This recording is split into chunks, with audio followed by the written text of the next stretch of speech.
Hello friends, स्वागत है आपका नई वीडियो में। तो आज हम लोग करने जा रहे हैं आईपीसी के 20 मोस्ट इम्पॉर्टेंट क्वेश्चंस जो कि मोस्टली एग्जाम्स में आते हैं एंड जो कि बेसिक्स हैं तो वो क्लियर होने ही चाहिए। तो विदाउट वेस्टिंग एनी टाइम शुरू करते हैं। हमारा क्वेश्चन नंबर 1 है, which of the following section have been inserted in the Indian Penal Code 1860 by the Criminal Law Amendment Act 2013?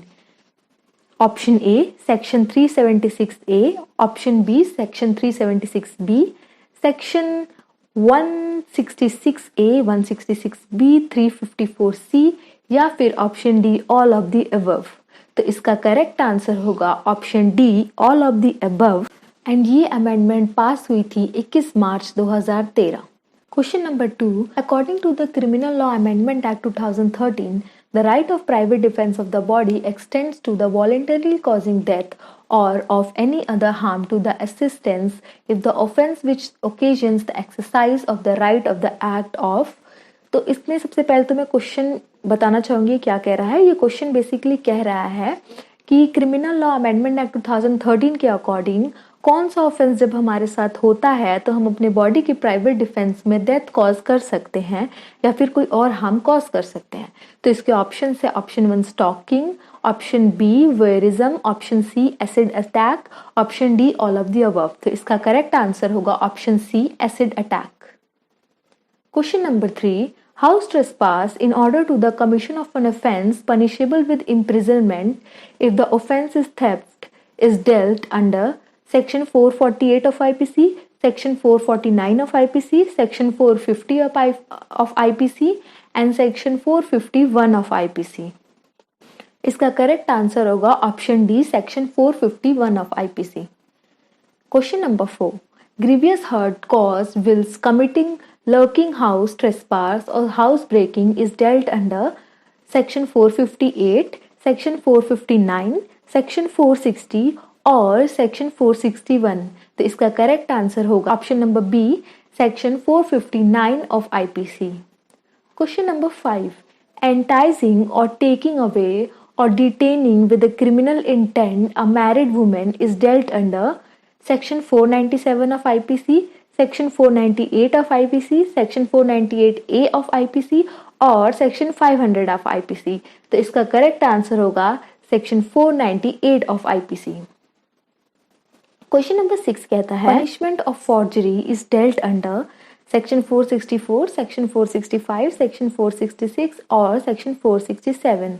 तो सबसे पहले तो हम फॉर्जरी का मतलब जानेंगे। फॉर्जरी का मतलब होता है फेक डॉक्यूमेंट्स बनाना और इसकी पनिशमेंट होती है section 465 of IPC.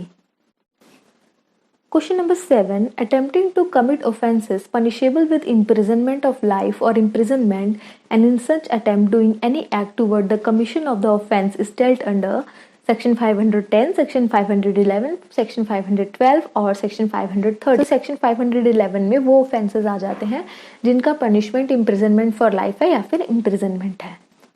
Question number 8. Mischief committed after preparation made for causing death or hurt etc. is dealt under Section 438, Section 439, Section 440, Section 441।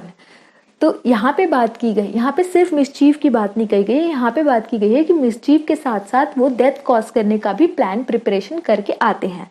तो इसका करेक्ट आंसर होगा option C section 440 of IPC.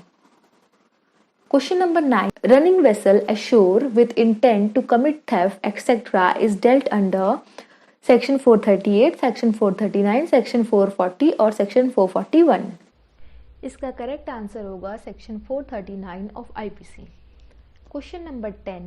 Knowingly selling goods marked with counterfeit property mark is dealt under Section 485, Section 486, Section 487 और Section 488 of IPC। It means fake property mark. So the correct answer is Section 486 of IPC. Moving to question number 11. Robbery is dealt under Section 391, Section 392, Section 393 or Section 394. The correct answer is Section 392 of IPC. Question number 11. Nothing is said to be done or believed to be done in good faith which is done or believed without due care and intention is the definition of good faith contained in.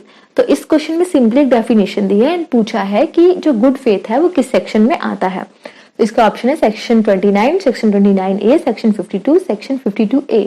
So the correct answer is section 52।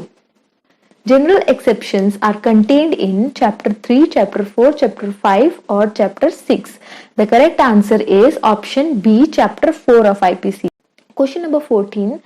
The maxim ignorantia juris non execuset means ignorance of law is no excuse, ignorance of fact is no excuse, ignorance of law is an excuse, ignorance of fact is an excuse. So इसका correct answer है option A, ignorance of law is no excuse. Question number 15. Section 76 and section 79 of IPC provide the general exceptions of. तो मैं पूछा है section 76 and 79 of IPC में किस चीज का जनरल एक्सेप्शन दिया गया है। Option A mistake of law, mistake of fact, both mistake of fact and mistake of law, इधर मिस्टेक ऑफ लॉ और मिस्टेक ऑफ फैक्ट। तो इसका करेक्ट आंसर है मिस्टेक ऑफ फैक्ट। इसमें मिस्टेक ऑफ फैक्ट की बात की गई है। Question number 16. Who was the president of drafting committee of the Indian Penal Code? Lord William, Lord Curzon, Lord Macaulay, Lord Irwin. So the correct answer is Lord Macaulay. Question number 17.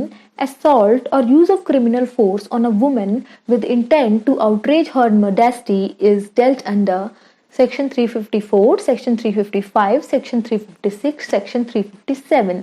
The correct answer is Section 354 of IPC जो कि outraging the modesty की बात करता है। Question number 18. How many types of punishment have been prescribed under Indian Penal Code? 3, 6, 5, 4. The correct answer is 5 type of punishment. अब बात कर लेते हैं ये कौन कौन से punishment होते हैं। तो ये punishment होते हैं डेथ, सेकेंड होता है imprisonment for life, थर्ड होता है simple imprisonment, फोर्थ होता है rigorous imprisonment and फिफ्थ होता है forfeiture of property and fine. Number 19. Illegal signifies everything which is an offense, everything which is prohibited by law, everything which furnishes good for civil actions. Option D, all of the above. तो इसका correct answer होगा option D, all of the above. Question number 20. Putting or attempting to put a person in fear of death or grievous hurt in order to commit extortion is dealt under Section 385, Section 386, Section 387, Section 388. So the correct answer is option C, Section 387. अब मैं आपको एक last question दूंगी and I hope आप लोग इस question का answer find करेंगे और मुझे कमेंट सेक्शन में जरूर बताएंगे। क्वेश्चन 21 विच इज एक्टस नॉन फेसिट्रियम nisi means citria means. Option A, a deed, a material result of human conduct. Option B, the intent and act must both concur to constitute the crime. Option C, putting to death. And option D, uncommanded manner. So आप लोग इस question का answer find कीजिएगा, मुझे comment section में बताइएगा। And एक बहुत इंपॉर्टेंट चीज कि इस वीडियो को लाइक कीजिए अगर आपको पसंद आई, मुझे कमेंट करके बताइए आपको वीडियो कैसी लगी, इसमें क्या इंप्रूवमेंट हो सकती है या फिर जो भी आपको लगे या फिर आपको कोई डाउट भी हो अगर तो मुझे कमेंट सेक्शन में ज़रूर बताइए एंड इस वीडियो को ज़्यादा से ज़्यादा शेयर कीजिए। Thank you so much.